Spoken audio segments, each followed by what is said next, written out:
비단옷 사입으라 던진 그 뭉칫돈이 실은 어머니의 마지막 진통제값이었습니다.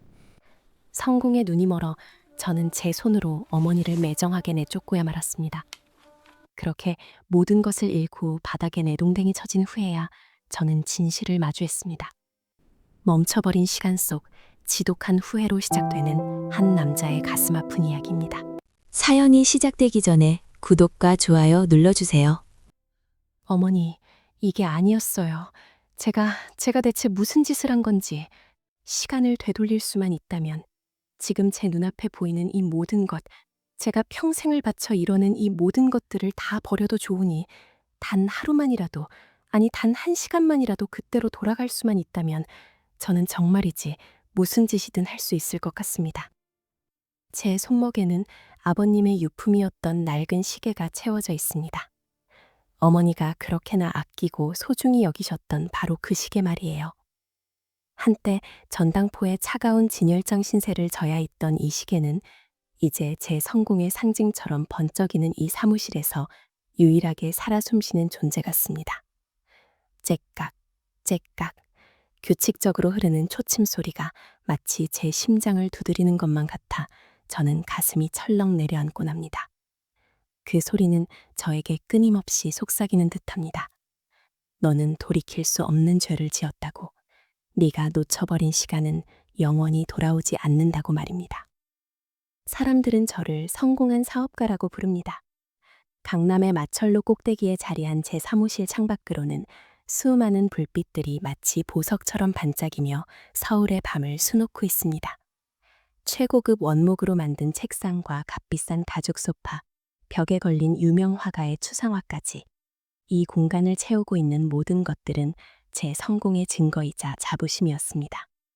하지만 이제 이 모든 것들은 차갑고 텅 빈 껍데기에 불과합니다.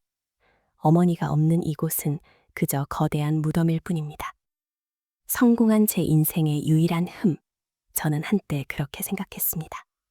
제 유일한 약점은 바로 초라한 모습의 어머니였습니다. 돌이켜보면 참으로 어리석고 가슴 아픈 생각입니다. 가난이 지긋지긋해서 남들에게 무시당하는 것이 끔찍해서 저는 앞만 보고 달렸습니다. 허름한 단칸방에서 라면 하나를 나눠 먹던 시절을 지워버리고 싶어서 저는 제 과거를 필사적으로 부정하며 살아왔습니다. 그리고 제 과거의 가장 큰 상징은 바로 어머니였습니다. 제가 아주 어렸을 적에 아버지가 돌아가셨습니다. 공사판에서 일하시다 불의의 사고를 당하셨죠. 변변한 고상금 한 푼 받지 못하고 아버지는 그렇게 허망하게 저희 곁을 떠나셨습니다. 그때 어머니 나이가 고작 30 중반이었습니다. 홀로 남겨진 어머니는 저 하나만 바라보며 억척같이 사셔야만 했습니다. 어머니는 시장 한 구석에 작은 좌판을 얻어 나무를 파셨습니다. 새벽 4시면 어김없이 일어나 차가운 별빛을 이정표 삼아 도매시장으로 향하셨습니다. 그 시절 제가 기억하는 새벽 공기는 늘 축축하고 비릿한 냄새가 났습니다. 어머니의 낡은 자전거 뒷좌석에 실려가며 맡았던 생선 비린내와 흙냄새가 뒤섞인 새벽 시장의 공기 말입니다. 해가 저물 때까지 목이 쉬어라 손님을 부르셨고 겨울이면 손발이 꽁꽁 얼어 동상에 걸리기 일쑤였으며 여름이면 뜨거운 볕 아래에서 까맣게 그을려가셨습니다. 그렇게 하루 종일 고되게 일하고 돌아오셔도 어머니는 피곤한 기색 한번 내비치지 않으셨습니다. 오히려 흙 묻은 손으로 제 볼을 쓰다듬으며 늘 이렇게 말씀하셨죠. 우리 아들, 오늘 하루도 씩씩하게 잘 지냈어? 엄마가 우리 민준이 좋아하는 계란 프라이 해줄게. 어머니의 손은 제 기억 속에서 단 한 번도 부드러웠던 적이 없습니다. 늘 나무 껍질처럼 거칠고 여기저기 칼에 베인 상처와 깊은 주름으로 가득했습니다. 그 손에서 나는 흙냄새와 파냄새가 어린 시절에는 왜 그렇게 싫었는지 모르겠습니다. 다른 친구들 엄마의 손에서는 향긋한 비누 냄새가 나는데 우리 엄마 손에서는 왜 맵고 쓴 냄새만 날까 철없이 투정을 부리기도 했습니다. 그럴 때면 어머니는 멋쩍게 웃으시며 등 뒤로 손을 감추시곤 했습니다. 그 감춰진 손이 제게 얼마나 큰 상처가 되었을지 그때 저는 알지 못했습니다. 지금 생각하면 제 가슴을 제가 직접 칼로 도려내는 것처럼 아픈 기억입니다. 제가 중학교에 들어가던 해 겨울이었을 겁니다. 유난히 눈이 많이 내리고 추웠던 그 해, 제가 지독한 폐렴에 걸려 사경을 헤맨 적이 있었습니다. 밤새도록 펄펄 끓는 열에 시달리며 끙끙 앓는 저를 보며 어머니는 안절부절 못하셨죠. 당장 병원에 데려가야 하는데 집에는 약값은커녕 당장 내일 먹을 쌀 한 톨도 없던 시절이었으니까요. 어머니는 밤새 제 머리에 물수건을 갈아주시며 뜬 눈으로 밤을 새우셨습니다. 그리고 다음 날 새벽 제 머리맡에 조용히 다가와 이렇게 속삭이셨어요. 민준아, 엄마 금방 다녀올게. 조금만 참고 있어. 엄마가 우리 아들 약 꼭 지어올게. 그리고 어머니는 밖으로 나가셨습니다. 펑펑 쏟아지는 눈발을 뚫고 어머니가 향한 곳은 동네 어귀의 작은 전당포였습니다. 어머니는 한참을 그 앞에서 망설이셨다고 합니다. 차마 발이 떨어지지 않았던 거죠. 어머니의 손에는 시집 올 때 친정어머니가 물려주신 옷가락지가 들려 있었습니다. 어머니의 유일한 폐물이었고 돌아가신 외할머니의 분신과도 같은 물건이었습니다. 그걸 손에 꼭 쥐고 1시간에 넘게 전당포 앞을 서성이던 어머니는 결국 눈물을 머금고 안으로 들어서셨습니다. 그렇게 외할머니의 유품과 맞바꾼 돈으로 약을 지어오셨습니다. 어머니는 펄펄 끓는 약을 후후 불어가며 제 입에 한 숟가락씩 떠넣어 주셨죠. 그날 밤 저는 어머니의 품에 안겨 잠이 들었고 신기하게도 다음 날 아침에는 열이 씻은 듯이 내렸습니다. 정신을 차린 제가 엄마, 손가락이 왜 그래? 하고 묻자 어머니는 아무것도 아니라며 환하게 웃어 보이셨습니다. 하지만 저는 보았습니다. 옷가락지가 사라진 어머니의 텅 빈 손가락과 밤새 우셨는지 퉁퉁 부어있던 그 눈을 말입니다. 그날 이후 저는 다짐했습니다. 반드시 성공해서 다시는 어머니가 당신의 소중한 것을 팔지 않도록 하겠다고. 지긋지긋한 가난을 끊어내고 어머니께 비단 옷에 고기 반찬만 해드리겠다고 말입니다. 저는 정말 독하게 공부했습니다. 잠을 줄여가며 책을 팠고 학교에서 주는 장학금을 놓치지 않기 위해 필사적으로 매달렸습니다. 제가 대한민국에서 제일 좋다는 대학에 합격하던 날 어머니는 동네 잔치를 여셨습니다. 시장 사람들을 전부 불러 모아 막걸리를 돌리며 이게 다 내 아들 덕이라고, 내 아들이 이렇게 장하다고 온종일 자랑을 하셨죠. 저는 그런 어머니의 모습이 조금은 촌스럽고 부끄럽게 느껴지기도 했지만 그래도 기뻤습니다. 제 노력으로 어머니가 저렇게 환하게 웃으시는 모습을 보니 세상 모든 것을 다 가진 기분이었습니다. 하지만 서울에서의 대학 생활은 상상 이상으로 팍팍했습니다. 학비와 생활비를 벌기 위해 저는 하루에 서너 개씩 아르바이트를 해야 했고 잠은 고시원의 차가운 쪽방에서 새우잠을 자야 했죠. 그래도 어머니께는 걱정을 끼쳐드리고 싶지 않아 늘 괜찮다고 잘 지내고 있다고 거짓말을 했습니다. 그러던 어느 날이었습니다. 한 달 내내 공사장 막노동을 해서 번 돈으로 겨우 월세를 내고 나니 수중에 남은 돈이 1,000원짜리 한 장이 전부였습니다. 사흘을 굶은 채로 고시원방에 누워있는데 배고픔보다 더 견디기 힘든 것은 뼛속까지 스며드는 외로움과 서러움이었습니다. 이러다 정말 굶어 죽는 건 아닐까 하는 공포가 밀려왔죠. 그때 정말 염치 없지만 어머니에게 전화를 걸었습니다. 엄마, 나 민준인데 혹시 돈 10만 원만 붙여줄 수 있어? 내가 다음 달에 아르바이트비 받으면 바로 갚을게. 수화기 너머로 잠시 침묵이 흘렀습니다. 저는 그 짧은 순간에 별의별 생각을 다 했습니다. 나 같은 아들 하나 믿고 평생 고생만 하셨는데 또 손을 벌리는구나. 나는 정말 못난 놈이다. 자책감에 전화를 끊으려던 순간 어머니의 밝은 목소리가 들려왔습니다. 어머, 우리 아들. 그럼 보내줘야지. 당연히 보내줘야지. 걱정하지 말고 계좌번호 문자로 보내. 엄마가 바로 붙여줄게. 밥 굶지 말고 알았지? 어머니는 조금도 망설이지 않으셨습니다. 오히려 제게 미안하다는 듯 더 빨리 챙겨주지 못해 미안하다는 목소리였죠. 전화를 끊고 얼마 지나지 않아 제 통장에는 정확히 10만 원이 입금되었습니다. 저는 그 돈을 들고 밖으로 나가 뜨끈한 국밥 한 그릇을 사 먹었습니다. 국밥을 먹는 내내 눈물이 멈추질 않았습니다. 어머니의 사랑이 담긴 그 국밥 한 그릇이 세상 그 어떤 진수성찬보다도 따뜻하고 든든했습니다. 그로부터 몇 년이 지나 저는 사업에 성공해 지금의 자리에 오를 수 있었습니다. 그리고 나중에야 알게 되었습니다. 그때 어머니가 제게 보내주신 그 10만 원이 실은 아버님의 유품이었던 낡은 손목시계를 전당포에 맡기고 받은 돈의 전부였다는 것을요.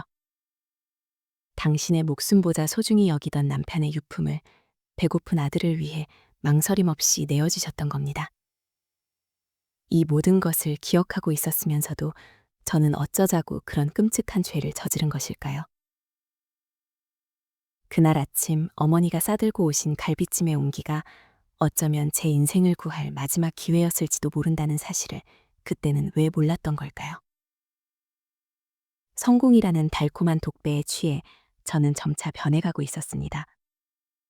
아니, 어쩌면 변한 것이 아니라 제 안에 숨어 있던 비겁하고 이기적인 본성이 고개를 든 것인지도 모르겠습니다. 저는 더 이상 시장 좌판에서 나무를 팔던 어머니의 아들이 아니라고 생각했습니다. 강남 한복판의 최고급 아파트에 살고 번쩍이는 외제차를 몰고 수백억짜리 계약을 주무르는 성공한 사업가 김민준.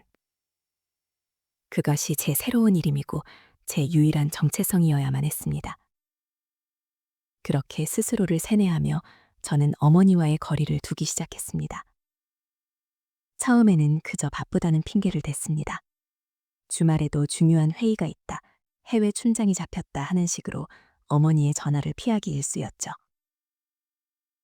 어머니는 그저 우리 아들 고생이 많구나, 밥 잘 챙겨 먹어라 하시며 더는 조르지 않으셨습니다. 그런 어머니의 배려가 당시의 제게는 얼마나 다행스럽게 느껴졌는지 모릅니다. 그러다 아내 수진이를 만나 결혼을 하게 되었습니다. 아내는 유복한 집안에서 곱게 자란 저와는 완전히 다른 세상의 사람이었습니다. 우아하고 세련된 아내는 제 성공을 더욱 빛내주는 완벽한 트로피 같았죠. 아내의 부모님, 그러니까 장인 장모님께서는 처음에는 제 근본을 탐탁지 않아 하셨지만 제 사업 규모와 재력을 보시고는 이내 결혼을 허락하셨습니다. 저는 그렇게 제 과거를 완벽하게 세탁하고 새로운 상류층의 일원으로 편입되는데 성공했다고 믿었습니다. 문제는 제게는 지울 수 없는 과거의 흔적이 남아있다는 것이었죠. 바로 어머니였습니다. 결혼 전 아내에게 어머니를 소개해주는 자리는 제게 지옥과도 같았습니다. 저는 며칠 전부터 어머니께 전화를 걸어 신신당부를 했습니다. 제발 시장에서 입는 몸빼바지 말고 제가 사드린 옷 중에서 가장 비싸고 점잖은 걸로 입고 나오시라고. 말씀도 되도록 아끼시고 그냥 웃고만 계시라고 말입니다. 지금 생각하면 정말 천인공노할 소리였습니다. 어머니는 약속 장소에 제가 사드린 어색하기 짝이 없는 정장 차림으로 나타나셨습니다. 평생을 편한 옷만 입고 사셨으니 그 갑갑한 옷이 얼마나 불편하셨을까요? 어머니는 내내 가시방석에 앉은 듯 안절부절 못하셨고 아내와 그 부모님 앞에서는 입 한 번 떼지 못하고 고개만 숙이고 계셨습니다. 아내는 교양 있게 미소를 지었지만 저는 그 미소 뒤에 숨겨진 경멸의 시선을 느낄 수 있었습니다. 그날 집으로 돌아오는 차 안에서 아내는 조용히 말했죠. 민조 씨, 어머님 참 좋으신 분 같네. 근데 우리 집안 행사에는 앞으로 부르기 좀 그렇지 않을까? 아무래도 분위기라는 게 있잖아. 그 한마디가 제 가슴에 비수처럼 꽂혔습니다. 부끄러움과 분노가 동시에 치밀어 올랐습니다. 어머니에 대한 분노가 아니었습니다. 이런 상황을 만든 제 과거, 제 가난에 대한 분노였고 그것을 꿰뚫어 보는 듯한 아내의 시선에 대한 모멸감이었습니다.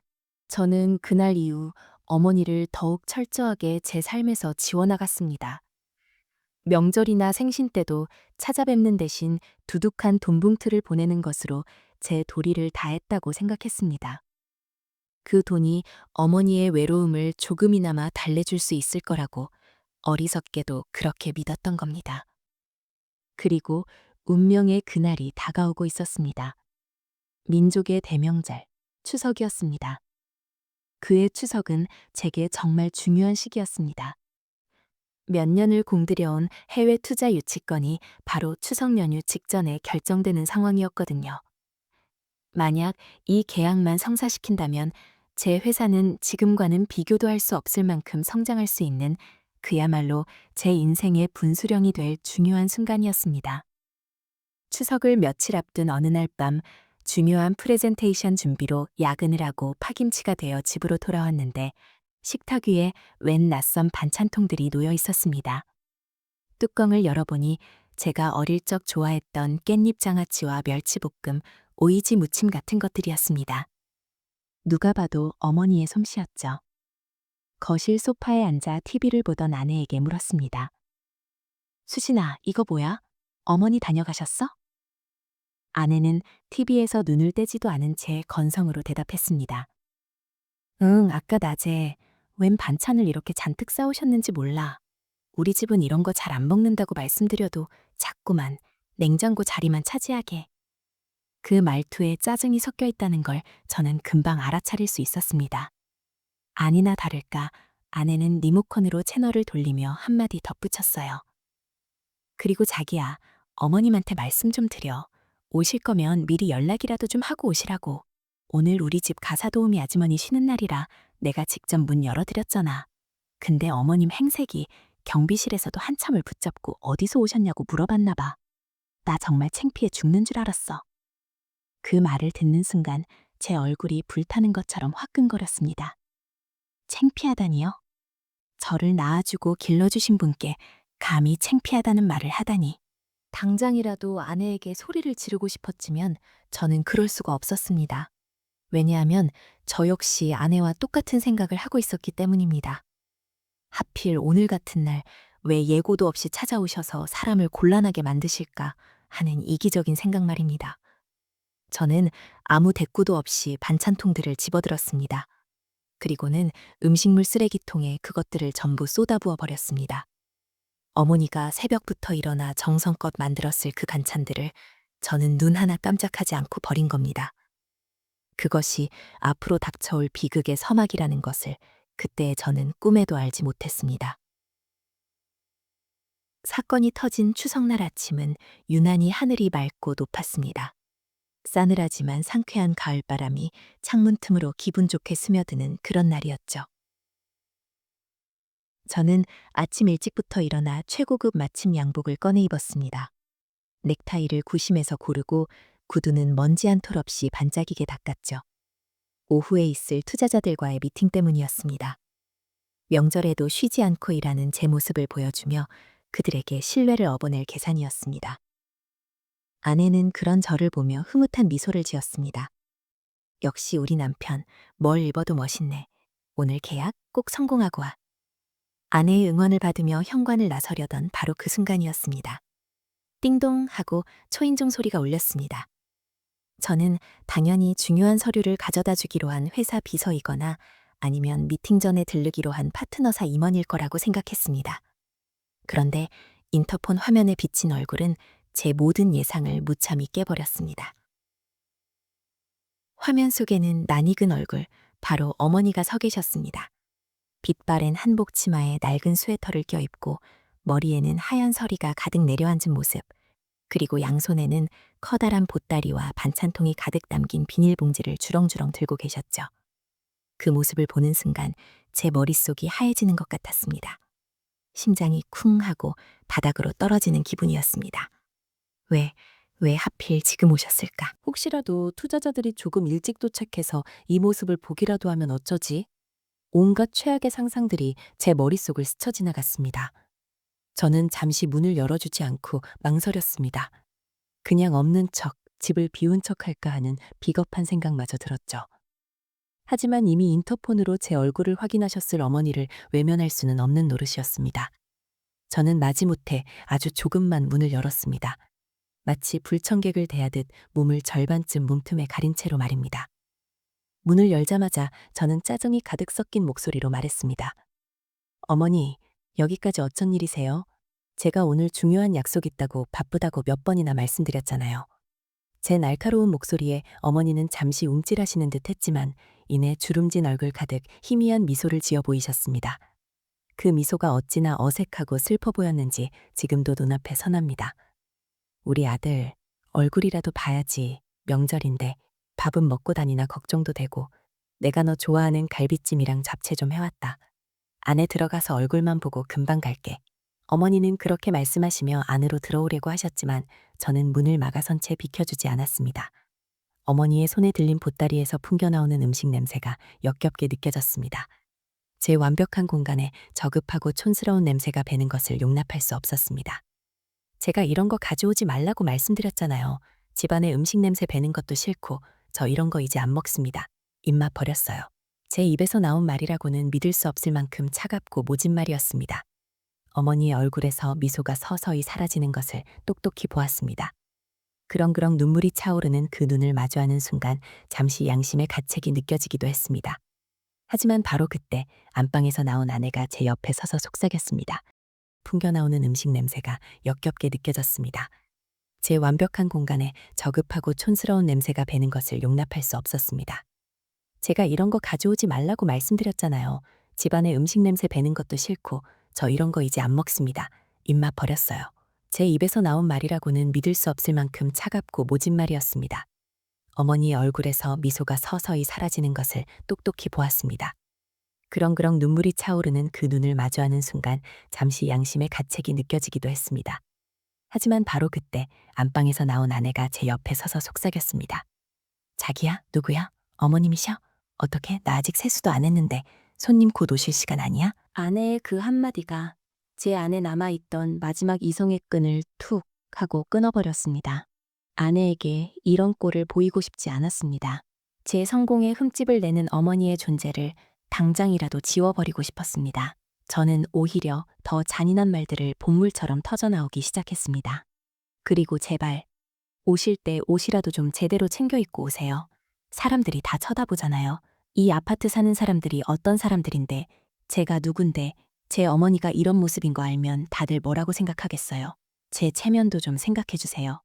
어머니는 아무 말도 하지 않으셨습니다. 그저 땅바닥만 느려다보고 계셨지요. 평생 자식만을 위해 헌신해온 어머니의 어깨가 그렇게 작고 초라해 보일 수가 없었습니다. 고개를 푹 숙인 어머니의 정수리에 내려앉은 하얀 서리가 그날따라 유난히 제 눈을 아프게 찔러왔습니다. 그 모습을 보는 순간 저는 이 지긋지긋한 상황을 어떻게든 끝내야겠다는 생각밖에 들지 않았습니다. 저는 안주머니에서 지갑을 꺼냈습니다. 그리고 그 안에 있던 현금 수표와 5만 원짜리 뭉치를 전부 꺼내 어머니의 발치에 거칠게 던져버렸습니다. 종이 다발이 힘없이 바닥에 흩어지는 소리가 차가운 현관 복도에 유난히 날카롭게 울려 퍼졌습니다. 이 돈 가져가세요. 이걸로 비단 옷이라도 한 벌 사 입으시고 다신 제 앞에 이런 모습으로 나타나지 마세요. 제발 부탁입니다. 다신 오지 마세요. 그것이 제가 어머니께 드린 마지막 말이었습니다. 다시는 오지 말라니요. 제 스스로를 낳아주고 길러주신 분께 제가 감히 그런 끔찍한 말을 내뱉었던 겁니다. 어머니는 흩어진 돈을 말없이 아주 천천히 주워 담으셨습니다. 떨리는 손으로 돈을 걸어 모으는 어머니의 모습을 보면서도 저는 일말의 죄책감조차 느끼지 못했습니다. 오히려 이제야 속이 후련하다는 못된 생각마저 들었으니까요. 어머니는 아무런 대꾸도 없이 들고 오셨던 갈비찜과 잡채가 담긴 보따리를 현관 앞에 조용히 내려놓고는 몸을 돌리셨습니다. 힘없이 돌아서는 그 뒷모습을 저는 끝까지 바라보지 않았습니다. 쾅 하고 현관문을 닫아버렸으니까요. 문이 닫히는 소리가 들리고 나서야 저는 길고 탁 한숨을 내쉬었습니다. 이제 내 인생의 유일한 흠이 사라졌다고 어리석게도 그렇게 믿었습니다. 하지만 그 닫힌 문이 제 인생의 모든 행복과 가능성을 향해 닫힌 문이었다는 사실을 저는 곧 뼈저리게 깨닫게 될 것이었습니다. 그렇게 제 손으로 어머니를 내쫓은 그날 오후, 저는 투자자들과의 미팅 자리로 향했습니다. 현관문을 닫고 돌아섰을 때의 그 공허함은 애써 무시했습니다. 오히려 방해물이 사라졌다는 기묘한 해방감마저 느꼈습니다. 미팅은 성공적이었습니다. 저는 그 어느 때보다 자신감 넘쳤고 제 프레젠테이션은 완벽했습니다. 계약서에 사인이 오갔고 샴페인이 터졌습니다. 모든 것이 제 계획대로 흘러가는 듯 했습니다. 하지만 그날 밤 집으로 돌아와 현관에 덩그러니 놓인 어머니의 보따리를 마주한 순간 제 안에서 무언가 무너져 내리기 시작했습니다. 그 보따리를 치우지도 열어보지도 못한 채 저는 술을 마시기 시작했습니다. 한 잔이 두 잔이 되고 어느새 거실은 빈 술병들로 가득 찼습니다. 그날 이후 제 인생의 모든 것이 거짓말처럼 무너지기 시작했습니다. 어머니의 부재가 제 영혼에 남긴 구멍은 생각보다 훨씬 크고 깊었습니다. 밤에는 잠을 이룰 수가 없었고, 낮에는 일에 집중할 수가 없었죠. 눈을 감으면 돈을 줍던 어머니의 떨리는 손이 힘없이 돌아서던 마지막 뒷모습이 어른거려 숨을 쉴 수가 없었습니다. 술 없이는 단 하루도 버틸 수가 없게 되었습니다. 회사에 나가도 멍하니 창밖만 바라보거나 의미 없는 서류만 뒤적일 뿐이었습니다. 중요한 회의 시간에는 횡설수설하기 일쑤였고 직원들은 수근거리기 시작했습니다. 그토록 완벽하게 준비했던 계약의 후속 조치들은 제대로 이행되지 않았고 투자자들의 불만은 커져만 갔습니다. 바로 그때 그 틈을 파고든 것이 제 사업 파트너 박상철이었습니다. 그는 제게 다가와 걱정스러운 얼굴로 말했습니다. 형님, 요즘 많이 힘들어 보이시네요. 어머님 일 때문이죠? 회사는 제가 잠시 맡을 테니 며칠 푹 쉬면서 마음 좀 추스르세요. 저는 그 말을 철석같이 믿었습니다. 그에게 모든 것을 맡긴 채 저는 집과 술집을 오가며 폐인처럼 시간을 보냈습니다. 하지만 그 모든 것이 제 등 뒤에 칼을 꽂기 위한 계략이었다는 것을 저는 너무 늦게 알아차렸습니다. 제가 죄책감에 빠져 허우적거리는 사이 그는 제 뒤에서 발빠르게 움직여 투자자들을 구슬리고 이사회를 장악해 회사의 주도권을 통째로 빼앗아 갔던 겁니다. 모든 것을 잃는 것은 한순간이었습니다. 평생을 바쳐 이룬 회사는 남의 손에 넘어갔고 은행에서는 파산 선고가 떨어졌습니다. 강남의 화려한 펜트하우스와 번쩍이던 외제차에도 차 앞딱지가 붙었죠. 제 아내 수진이는 그런 저를 가차없이 버렸습니다. 텅 빈 집에서 짐을 싸던 아내는 제게 눈길 한 번 주지 않고 차갑게 말했습니다. 당신, 이제 끝났어. 난 실패한 남자랑은 단 하루도 살 수 없는 사람이야. 우리 아들 현우는 내가 데려갈 테니 찾을 생각도 하지 마. 당신 같은 무능력한 아빠 밑에서 자라게 할 순 없으니까. 저는 무릎이라도 꿇고 빌고 싶었습니다. 제발 현우만은, 내 아들만은 내 곁에 있게 해달라고 애원하고 싶었습니다. 하지만 저는 아무 말도 할 수 없었습니다. 아내의 말이 전부 사실이었으니까요. 저는 실패한 남자였고 무능력한 아빠였으며 제 어머니에게 씻을 수 없는 죄를 지은 불효자식이었습니다. 그렇게 아내는 제 인생의 마지막 희망이었던 아들 현우의 손을 잡고 미련 없이 떠나버렸습니다. 결국 저는 단돈 몇 푼과 갈아입을 옷 몇 벌만 챙겨서 그 집에서 쫓겨나야 했습니다. 갈 곳이 없어진 제가 마지막으로 향한 곳은 신림동 산동네의 허름한 고시원이었습니다. 창문도 없는 한평 남짓한 작은 방. 문을 열자마자 코를 찌르는 것은 눅눅한 곰팡이 냄새와 누군가 피우다만 담배 찌든 그리고 복도 끝 공용 화장실에서 흘러나오는 퀴퀴한 냄새였습니다. 방 안에는 책상 하나와 몸 하나 겨우 눕힐 수 있는 좁고 딱딱한 침대가 전부였습니다. 얇은 합판으로 만들어진 벽 너머로는 옆방 남자의 기침 소리와 코 고는 소리, 누군가와 전화로 싸우는 소리가 밤새도록 생생하게 들려왔습니다. 한때 강남 마철로 꼭대기에서 서울의 야경을 내려다보던 제가 이제는 짐승의 우리 같은 곳에 갇혀버린 신세가 된 겁니다. 차가운 방바닥에서 올라오는 냉기에 등을 대고 누우면 뼛속까지 한기가 스며드는 것 같았습니다. 얇은 담요 한 장으로는 그 추위를 막을 길이 없었죠. 그럴 때면 저도 모르게 어머니 하고 중얼거리게 되었습니다. 지금 제가 느끼는 이 추위와 배고픔, 이 외로움이 바로 어머니가 평생을 살아오신 세상이었구나. 저는 이제야 뒤늦게 깨닫고 있었던 겁니다. 주머니에 있던 돈은 금세 바닥을 드러냈습니다. 하루에 한 끼 편의점에 삼각김밥으로 연명하는 것도 사치가 되어버렸죠. 이틀을 꼬박 굶었던 어느 날 저녁이었을 겁니다. 위장이 쓰리고 아파 더는 견딜 수가 없었습니다. 저는 주머니에 있던 동전들을 전부 긁어모았습니다.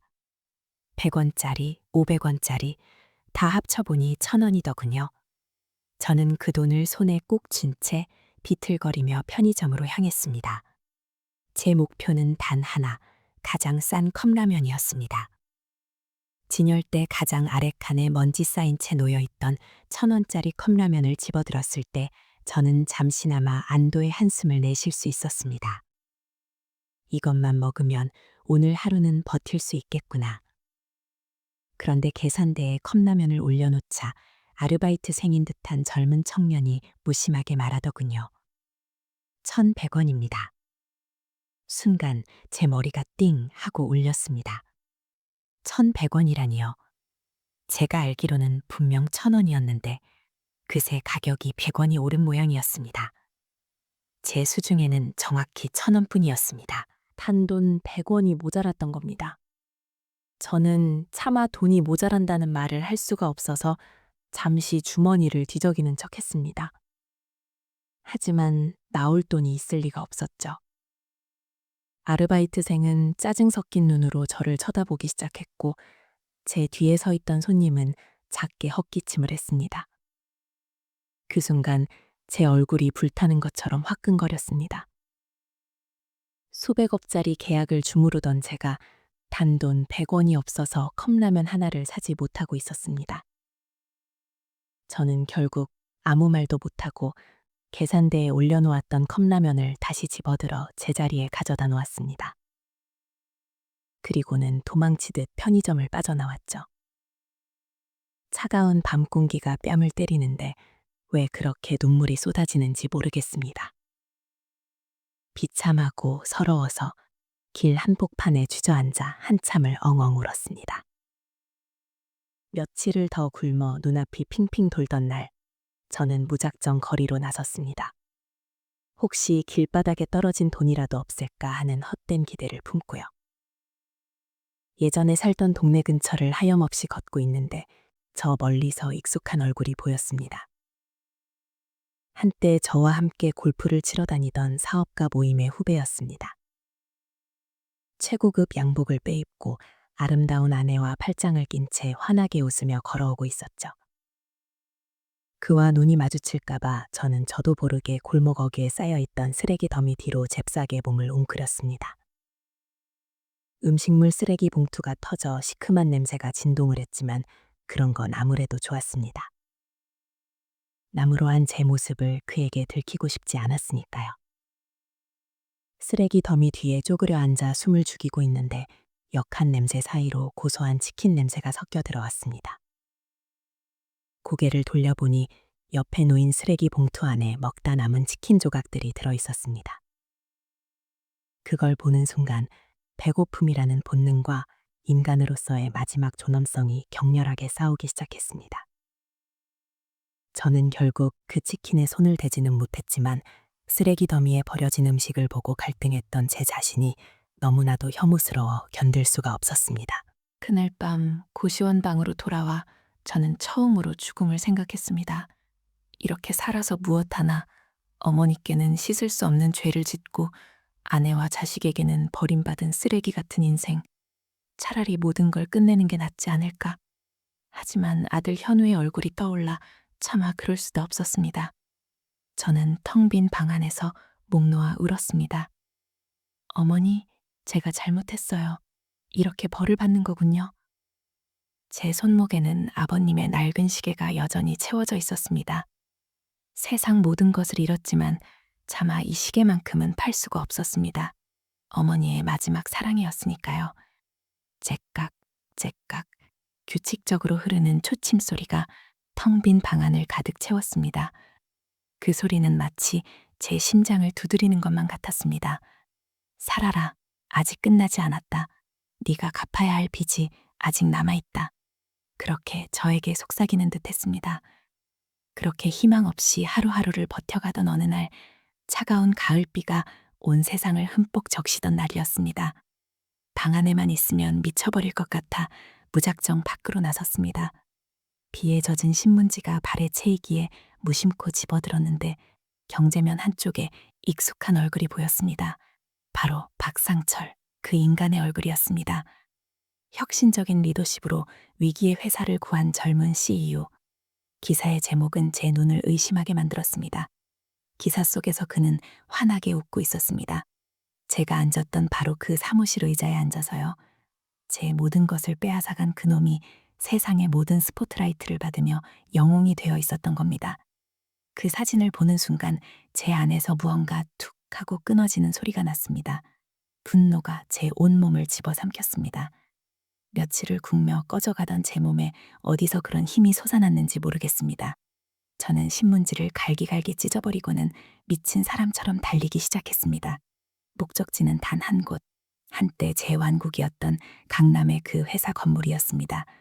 비는 제 머리 위로 사정없이 쏟아져 내렸습니다. 낡고 해진 운동화는 금세 빗물을 머금어 질척거렸고 얇은 잠바는 아무런 소용이 없었죠. 온몸이 비에 젖어 덜덜 떨렸지만 그런 건 아무래도 좋았습니다. 제 마음속에서 타오르는 불길이 빗속의 한기 따위는 아무것도 아니게 만들었으니까요. 지하철역으로 달려가 젖은 지폐 몇 장을 내고 표를 샀습니다.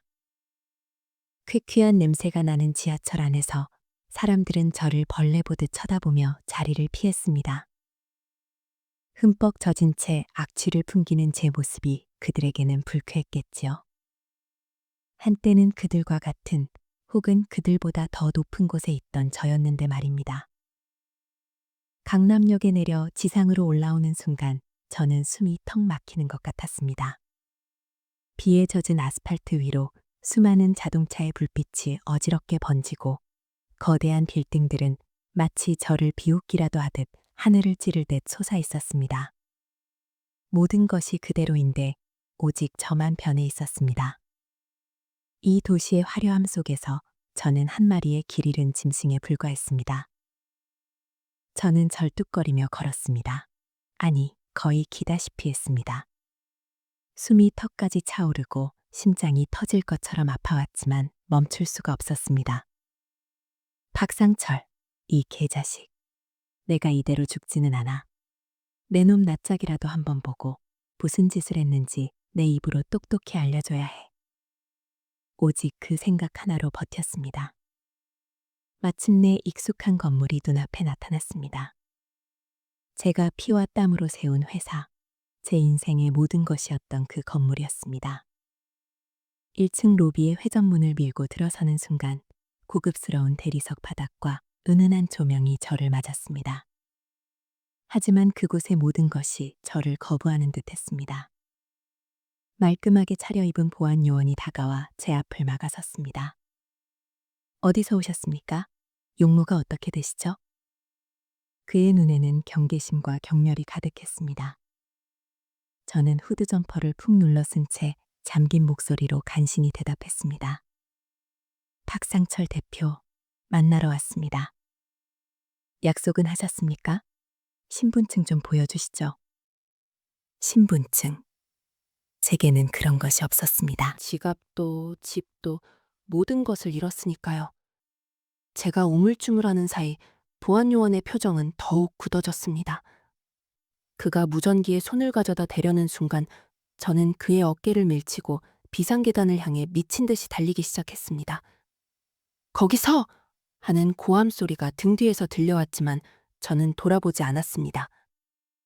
제 사무실은 35층, 건물의 가장 꼭대기층이었습니다. 엘리베이터는 저 같은 행색의 인간을 태워주지 않을 테니 방법은 계단뿐이었죠. 한 계단 한 계단 오를 때마다 허파가 찢어지는 듯한 고통이 밀려왔습니다.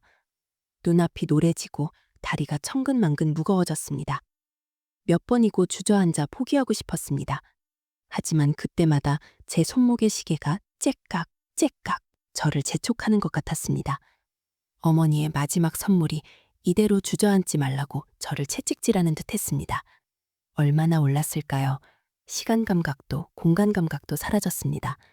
오직 박상철의 얼굴을 봐야 한다는 일념 하나로 기계처럼 다리를 움직였을 뿐입니다. 마침내 35층이라고 쓰인 팻말이 눈에 들어왔을 때 저는 거의 기다시피 해서 비상계단 문을 열었습니다. 복도는 제가 알던 그대로였습니다. 카펫이 깔린 조용한 복도, 그리고 저 끝에 보이는 제 이름이 새겨졌던 대표이사실의 두꺼운 원목문.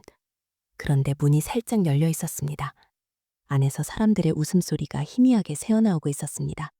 저는 소리 없이 요령처럼 그 문으로 다가갔습니다. 그리고 열린 문틈으로 안을 들여다보는 순간 저는 제 눈을 의심해야 했습니다. 제 사무실, 제가 고른 최고급 원목 책상과 이탈리아제 가죽 소파가 있는 바로 그곳에 박상철이 앉아 있었습니다. 말끔한 양복 차림으로 입에는 값비싼 시가를 문 채 한 손에는 와인잔을 들고 말입니다. 그의 앞에는 한때 저와 계약했던 바로 그 해외 투자자들이 앉아 환하게 웃고 있었습니다. 박상철은 그들을 향해 의기양양하게 말하고 있었습니다. 그러니까 말입니다. 김민준 그 친구는 너무 감상적이었어요. 어머니가 돌아가셨다고 회사 일도 내팽개치고 말이죠. 비즈니스는 냉정한 겁니다. 그런 약한 마음으로는 이 정글에서 살아남을 수가 없어요. 그 말을 듣는 순간 제 머릿속의 모든 것이 하얗게 변했습니다. 온몸의 피가 차갑게 식는 것 같았습니다. 손과 발이 얼음장처럼 차가워지고 심장이 멎는 듯한 충격에 숨조차 쉴 수 없었습니다. 저놈이, 저 인간이 감히 내 어머니를 입에 올려? 제가 어머니 때문에 무너져 내릴 때 저놈은 내 등 뒤에서 칼을 꽂고 이 모든 것을 즐기고 있었던 겁니다. 저는 더 이상 참을 수 없었습니다. 문을 거칠게 밀치고 안으로 뛰어들어갔습니다. 박상철, 이 개자식아! 사무실 안에 있던 모든 사람들이 비명을 지르며 저를 쳐다봤습니다. 흠뻑 젖은 몰골에 핏발선 눈으로 소리치는 저를 보고 모두가 경악했죠. 박상철은 와인잔을 떨어뜨릴 정도로 놀랐지만 이내 뻔뻔스러운 미소를 지으며 자리에서 일어났습니다. 그가 저를 보자마자 역겨운 동정심이 가득한 목소리로 말했습니다. 이게 누구야? 김민준 사장 아니신가? 어쩌다 이 꼴이 됐어? 행색이 말이 아니네. 여긴 어떻게 들어왔어? 그 뻔뻔한 낯짝을 보니 피가 거꾸로 솟는 것 같았습니다. 저는 그에게 달려들어 멱살을 잡고 소리쳤습니다. 네가 어떻게 나한테 이럴 수 있어? 우리가 어떤 사이인데? 형, 동생 하면서 내 모든 걸 믿고 맡겼는데 네가 어떻게 내 뒤통수를 쳐? 박상철은 제 손을 거칠게 뿌리치며 제 어깨를 밀었습니다. 힘없이 비틀거리다 바닥에 넘어진 저를 그는 벌레 보듯 내려다보며 차갑게 말했습니다. 정신 차려, 김민준. 형, 동생. 비즈니스 세계에 그런 게 어디 있어. 기회를 잡는 놈이 임자인 거야. 네가 스스로 무너진 거지 내가 널 무너뜨린 게 아니라고. 저는 바닥에 주저앉은 채 울부짖었습니다. 내가 무너져? 내가 왜 무너졌는데? 어머니가 돌아가셨어. 내 손으로 내 어머니를 내쫓고 그 죄책감 때문에 내가 사람이 아니게 됐을 때 넌 그때 내 뒤에서 이 모든 걸 꾸미고 있었던 거잖아. 인간이라면 어떻게 그럴 수가 있어. 그러자 박상철은 코웃음을 치며 말했습니다. 어머니? 아직도 그 타령이야? 야, 김민준. 네가 네 어머니 창피해했던 거 내가 모를 줄 알아? 명절 때 찾아오셔도 문전박대하고 네 결혼식에도 못 오게 막았던 게 누구더라? 이제 와서 효자 코스프레라도 하는 거야? 역겨우니까 그만해. 그의 말은 비수가 되어 제 심장에 박혔습니다. 맞습니다. 그의 말은 전부 사실이었습니다. 하지만 그렇다고 해서 그의 배신이 정당화될 수는 없었습니다. 저는 다시 일어나 그에게 달려들며 소리쳤습니다. 닥쳐. 네가 뭘 한다고 짓거려. 그래, 나 불효자식 맞아. 나 쓰레기 같은 놈이야. 하지만 넌 내 마지막 믿음이었어. 내가 가장 힘들 때 내 옆에 있어줄 거라고 믿었던 유일한 사람이었다고. 그런데 넌 내 어머니 장례식장에도 오지 않았지. 아니, 내가 폐인처럼 지내는 동안 내 회사, 내 집, 내 인생 전부를 송두리째 집어삼켰어. 넌 악마야. 이 악마 같은 놈아. 제 절규에도 박상철은 눈 하나 깜짝하지 않았습니다. 오히려 차분하게 옷매무새를 가다듬으며 말했죠. 장례식? 네가 연락도 안 했잖아. 그리고 그건 네 사정이고 회사는 주주들의 것이지 네 개인 소유물이 아니야. 사장이 제정신이 아닌데 유능한 2인자가 그 자리를 물려받는 건 당연한 수순 아닌가? 투자자분들 제 말이 맞죠? 그는 옆에 서서 벌벌 떨고 있는 투자자들을 향해 물었고 그들은 어색하게 고개를 끄덕였습니다. 세상은 이미 완벽하게 그의 편이었습니다.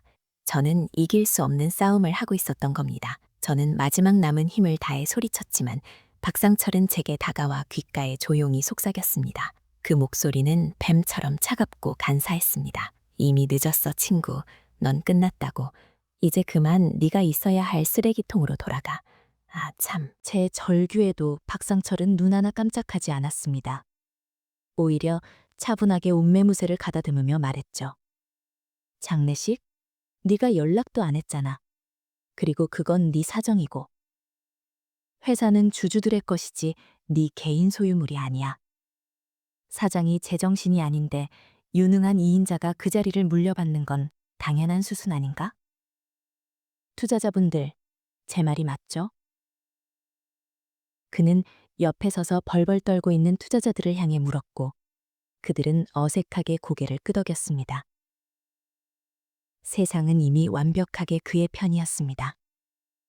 저는 이길 수 없는 싸움을 하고 있었던 겁니다. 저는 마지막 남은 힘을 다해 소리쳤지만 박상철은 제게 다가와 귓가에 조용히 속삭였습니다. 그 목소리는 뱀처럼 차갑고 간사했습니다. 이미 늦었어, 친구.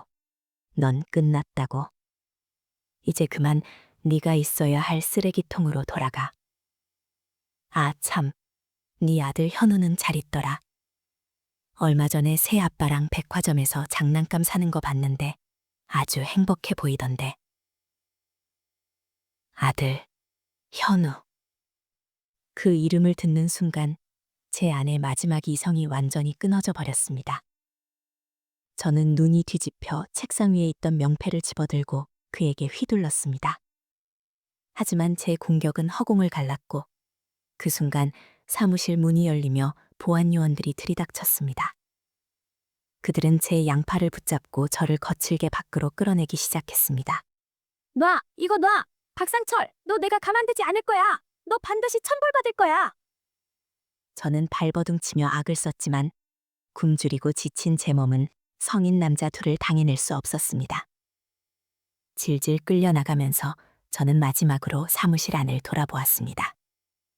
박상철은 마치 연극을 감상하듯 팔짱을 낀 채 여유로운 미소로 저를 바라보고 있었습니다.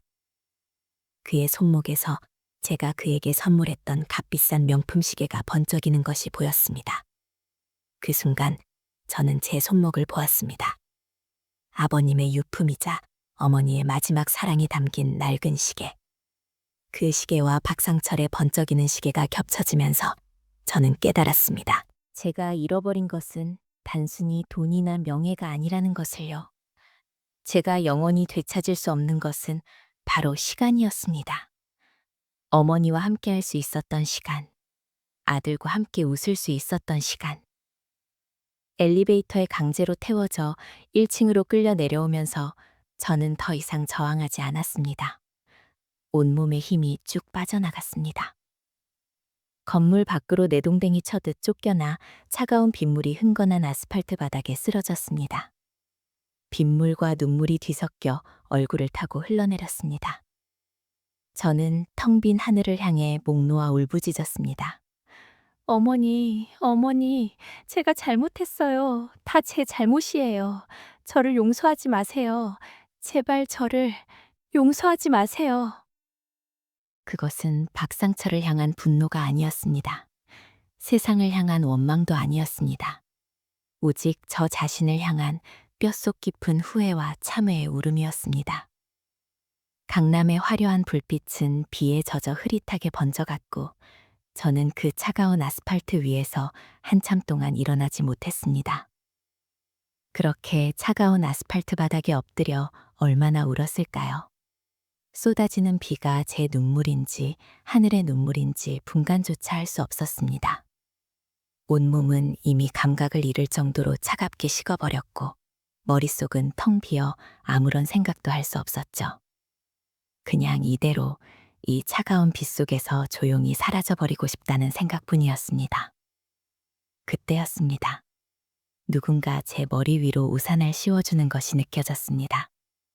빗줄기가 먹고 그림자가 드리워졌습니다. 고개를 들어볼 힘도 없어서 그냥 엎드려 있는데 나지막한 목소리가 들려왔습니다. 젊은이, 이러다 큰일 나요. 어서 일어나요.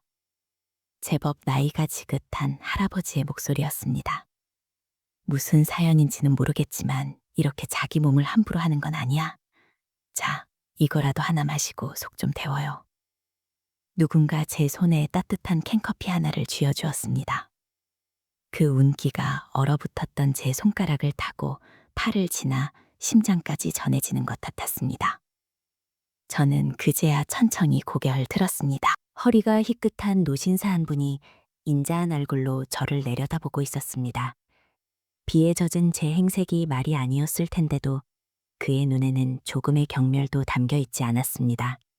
그저 안타까움과 연민이 가득할 뿐이었죠. 저는 아무 말도 하지 못했습니다.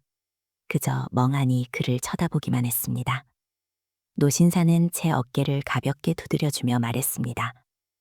죽고 싶을 만큼 힘들어도 살아야 할 이유 하나만 있으면 사람은 다시 일어설 수 있는 법이야. 그 이유를 한번 찾아봐요. 분명히 있을 거야.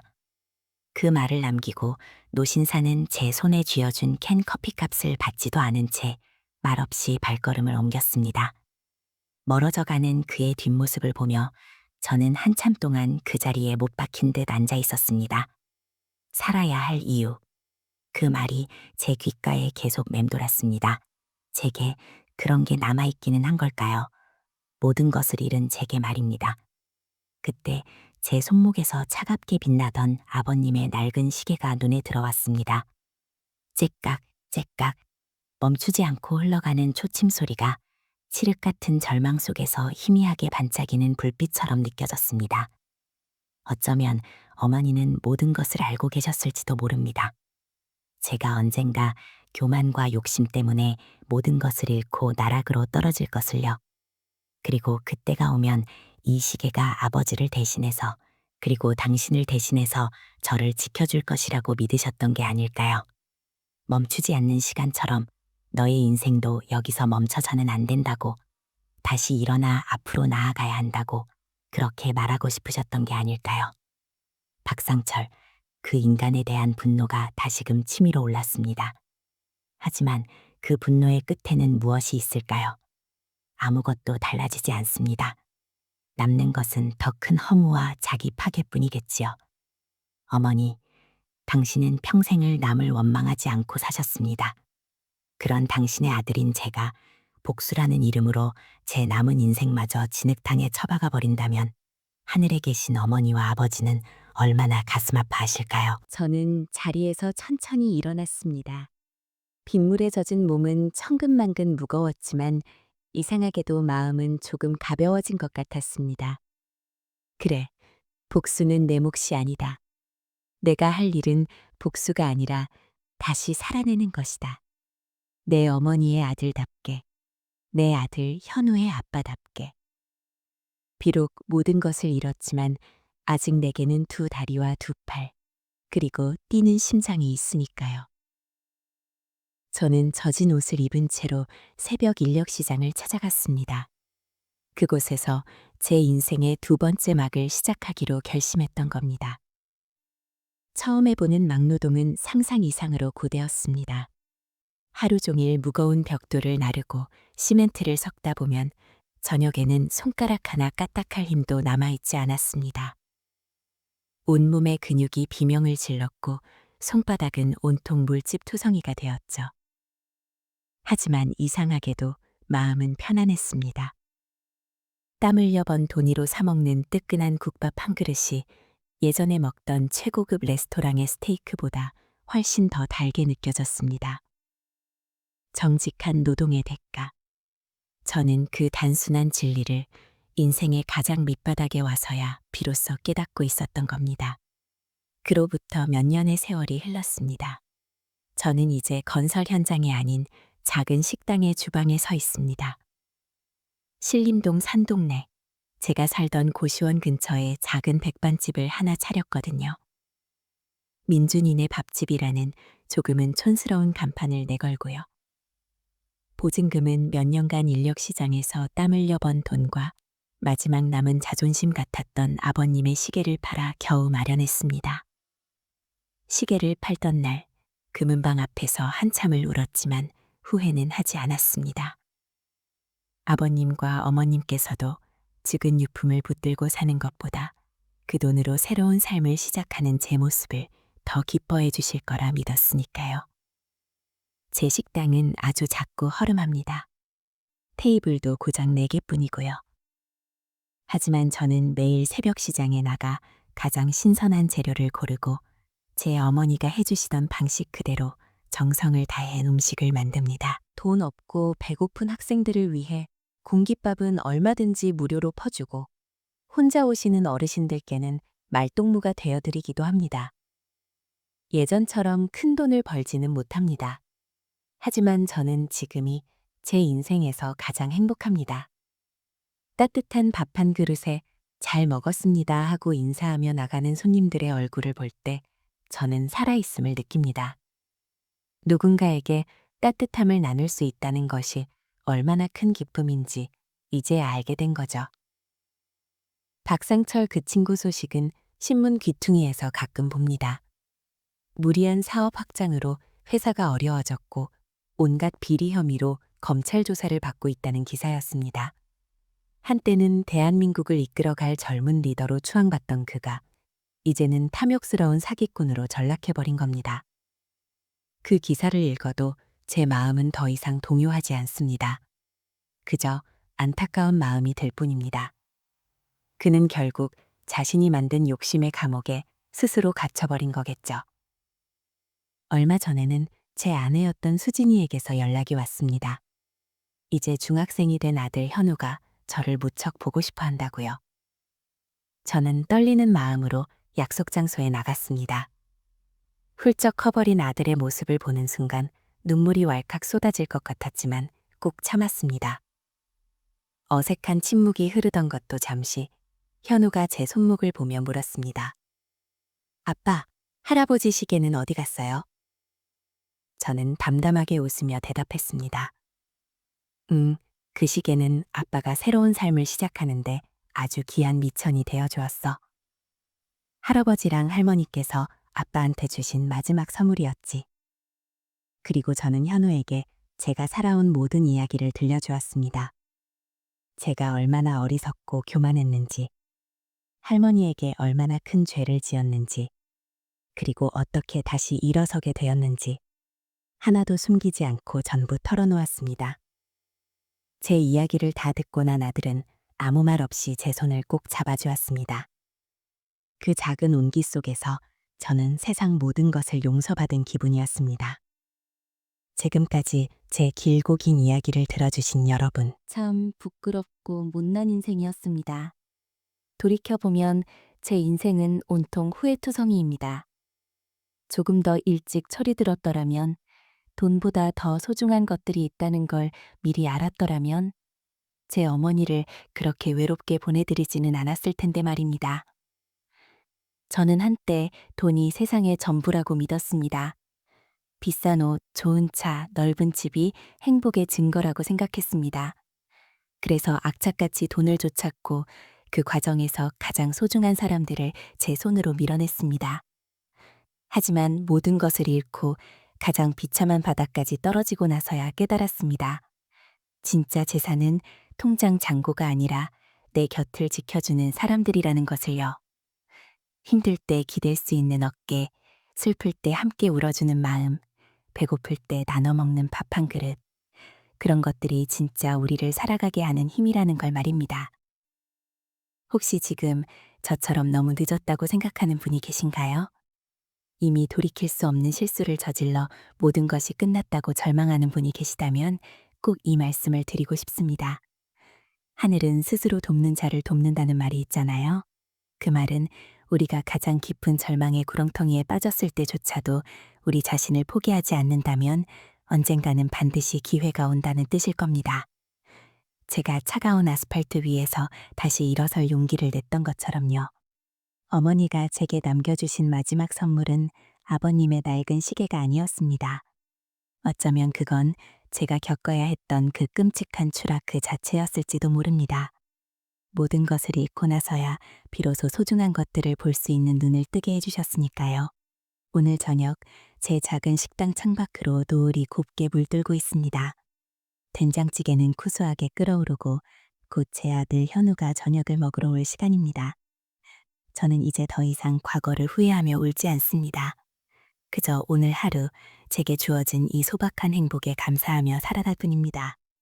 어머니, 하늘에서 보고 계시죠? 당신의 못난 아들, 이제야 조금은 사람답게 사는 것 같습니다. 정말 고맙습니다. 그리고 사랑합니다, 어머니. 오늘의 이야기는 여기까지입니다. 여러분의 인생에서 돈보다 더 소중했던 것은 무엇이었나요? 혹은 뒤늦게 깨달아 가슴을 쳤던 순간이 있으셨나요? 여러분의 소중한 기억과 따뜻한 위로를 댓글로 남겨주세요. 한 분 한 분의 이야기가 서로에게 큰 힘이 될 것입니다.